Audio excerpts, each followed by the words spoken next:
Hi there. In this video, we are going to talk about simplifying radicals. So when we simplify radicals, we first want to see if the number underneath the radical is a perfect root. So we looked a little bit in a previous video at perfect roots. So remember we looked at perfect roots, for example, when we look at square roots. Perfect square roots are going to be numbers like 1, 4, 9, 16, 25, so on and so on. So that's, for example, 1 squared, 2 squared, 3 squared, 4 squared, and 5 squared. Those are examples of perfect square roots. Then we also looked at perfect cube roots. Perfect cube roots, some examples of those. I'm just going to do a few. 1 to the third power is 1. 2 to the third power is 8. 3 to the third power is 27, so on and so on. Those are the most common. And then we looked also at fourth roots, perfect fourth roots. If you look at 1 to the fourth power, that's 1. 2 to the fourth power is 16. Those are typically the most common ones. We can also do 3 to the fourth power, which will be 81. So those can come in handy when we are simplifying roots here in a minute. So first thing we'll do is we will check at the number underneath the root. So for example, square root of 48. If this is the square root of 48, then we are looking at this list and trying to figure out if 48 is a perfect square. 49 is a perfect square and 36 is a perfect square, but those numbers in between there are not, because 36 is 6 squared. And then 7 squared is 49. So 6 and 7 are the two whole numbers in a row or consecutive. So 36 and 49 are both perfect squares, but the numbers in between are not.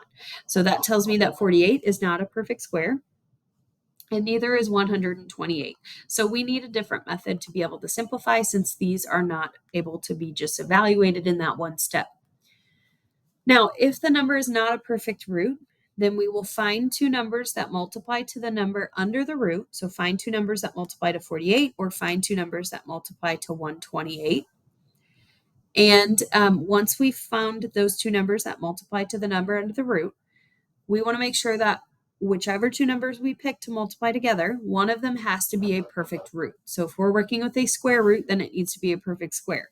If this was a cube root, then we would need to find a perfect cube. If this was a fourth root, we'd find a perfect fourth root, so on and so on. So let's start there, and then we'll talk about how we rewrite that root as the equivalent whole number, and then we rewrite that with the simplified radical that's left over. So we will go ahead and take a look at that. Now, if you know your factors of 48, and I'm going to write them out, but you may not need to do that. So I'm just going to do that so you can see it visually. So the factors of 48 would be like 1 and 48, 2 and 24. If I just go numerically, 3 and 16, 4 and 12, 6 and 8, and that's all of your factors. With this list, 1 is a perfect square, and we're looking for square roots because this is a square root of 48. 1 is a perfect square, 16 is a perfect square, and 4 is a perfect square. Those are the only three numbers on this list that were up here on this list, and if I continued that list. So we are not going to use 2 and 24, and we're not going to use 6 and 8. Technically, you could use either one of these, but I will tell you, if you pick the highest perfect square possible, so that would be 16. If I pick the highest perfect square possible to break this down into, you are going to have fewer steps to work with, or fewer steps to take. So square root of 48, I'm going to break into two separate square roots being multiplied back together. As long as these numbers multiply back to 48, then I am okay splitting them up. So any pair here multiplies back to 48, so that's why I listed those out. 16 again was the highest perfect square, so I'm going to list that first. And then the number that multiplies with 16 to get back to 48 is 3. When I do that, the square root of 16 is a perfect square. 16 is a perfect square, so when we square root it, we end up with a whole number. Square root of 16, remember, is 4, and then we still have root 3. So 4 root 3 would be our final simplified answer on this one.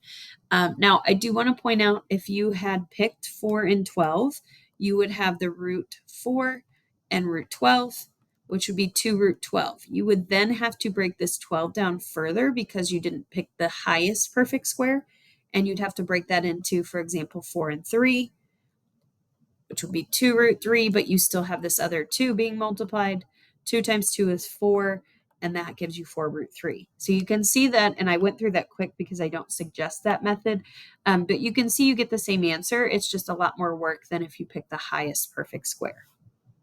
Now, I do want to point out, if you know your perfect squares, a slightly less time-consuming method would be to work through those perfect squares. So if you know, for example, if I have 1, 4, 9, 16, 25, 36, and 49, and so on and so on. If I know that 48 is the number I'm looking at, start on the high end. So we know 49 is bigger than 48, so that won't divide into 48. Go to 36, doesn't divide into 48. 25 doesn't divide into 48. 16 does. So you could find it that way by looking at which of these is the highest that divides into 48. But if you don't know your perfect squares, but you know your factors, then setting it up how I did it the first time would work as well. So that kind of gives you a couple options. I'm going to go ahead and look at 128. So looking at 128, if you think about this list of factors, that would work. So listing the factors of 1 and 1, or listing the factors of 128 would be like 1 and 128, 2 and 64, 3 doesn't work, 4 and 32, and 8 and 16. So you can go through that process and think about, okay, 1 is a perfect square, 64 is a perfect square, 4 and 16. The highest one is 64, so we're going to use 2 and 64. The other option would be to look at this list like we talked about. And if I continue this list a little bit, 49, and then we would have next would be 64. That's 7 squared and 8 squared, and then 9 squared would be 81, 10 squared is 100, so on and so on. So if I work backwards, 128 is not divisible by 100. It's not divisible by 81, but it is divisible by 64. So you could do that without having to do this list over here. So it's really up to you what you're more comfortable with. 64 times 2 gets us back to 128. So we can go ahead and do square root of 64, which is 8, and then root 2. And that is going to be your fully simplified answer in radical form. So now let's take a look at number 3. Notice that this is the cube root this time. The first two were square roots. This one is the cube root of 24. Because it is the cube root, we are no longer looking at our 1, 4, 9, 16, 25, so on and so on, our perfect squares. We are now looking at our perfect cubes. So our perfect cubes are going to be 1, 8, 27, 64, 125, so on and so on. And you can figure out that list, remember, by doing like 1 cubed, 2 cubed, 3 cubed, 4 cubed, 5 cubed, so on and so on. So here we have the cube root of 24. So you have options. We can start with this list here. We know 125 is not going to divide into 24. 64 won't, 27 won't. Those are all bigger than 24. 8 does divide into 24. So we could do the cube root of 24 split into 2 cube roots being multiplied back together. 8 is a perfect cube, so we're going to put that in this first spot. 8 times 3 is what gets us back to 24. And so we can set this up that way.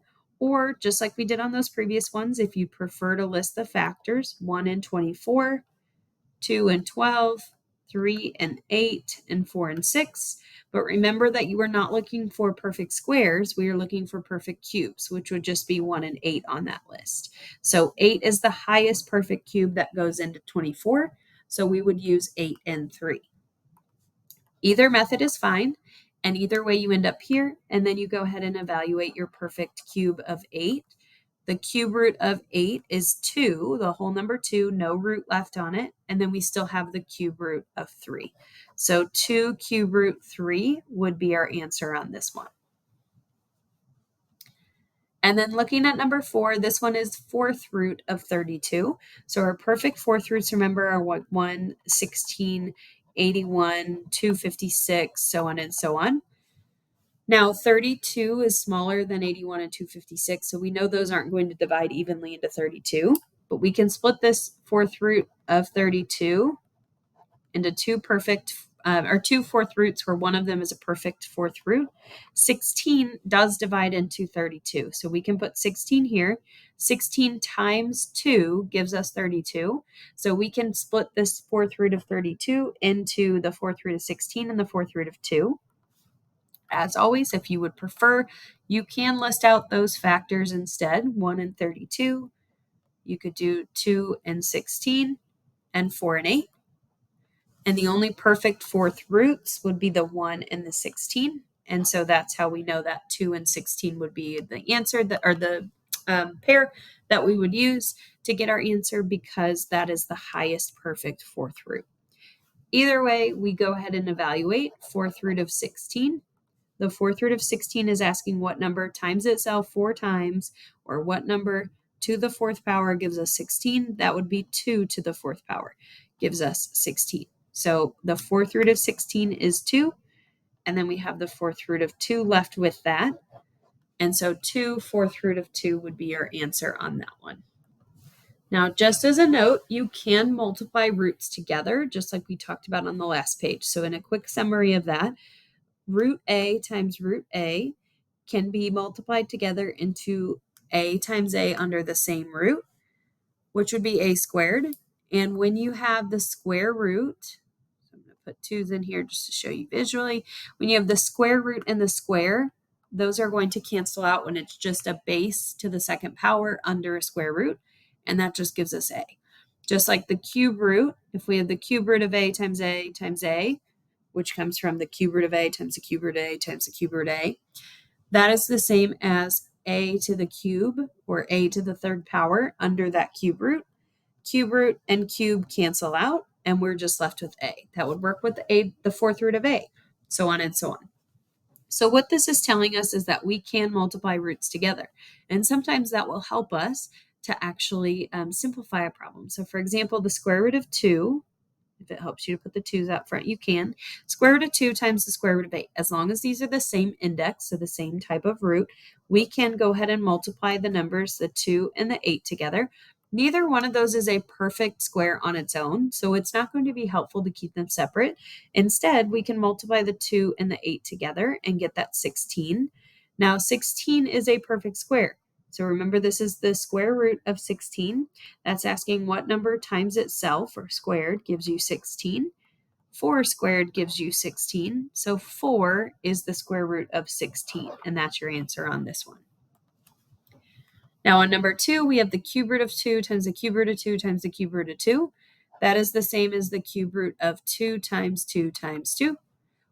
And there's 2 ways to look at this. So I'm going to look at method 1, and I'll look at method 2. Method 1, you can think of this as multiplying 2 times 2 times 2 to get 8, and then evaluating that. The cube root of 8 is the number 2, because 2 times 2 times 2 gives us 8. Or you can think of rewriting this as the cube root of 2 cubed, because that's what 2 times 2 times 2 is. And if we have the cube root of 2 cubed, the cube root and the cube cancel out, and we just have 2. So either way, you end up with 2, whichever method you prefer to use. So just a quick review with simplifying roots and multiplying roots. So when we simplify roots, remember, we can break that up into 2 separate roots where one of them is a perfect square root, or if this was a cube root, it'd be perfect cube or perfect fourth root, or whatever it is. We're working with a square root in this quick example I'm going to remind you of. So if I break that down, I'm looking for which one of our perfect squares divides evenly into 18. Now 25 is too big. 16 doesn't divide evenly, 9 does. So we can put a 9 here. 9 times 2 gives us 18. And if we do that, then we can simplify the square root of 9. Square root of 9 is 3, and then we still have root 2 with it. So 3 root 2 would be the final simplified version of the square root of 18. Now, on this one, multiplying roots, root 2 times root 18. Neither one of these is a perfect square on its own, but if I multiply 2 and 18 together, I end up with 36, and the square root of 36 is a perfect square. So square root of 36 is going to give me the whole number 6. So multiplying roots can be helpful to help us in a way that either we can then simplify or we can even just evaluate if that 36 is a perfect square.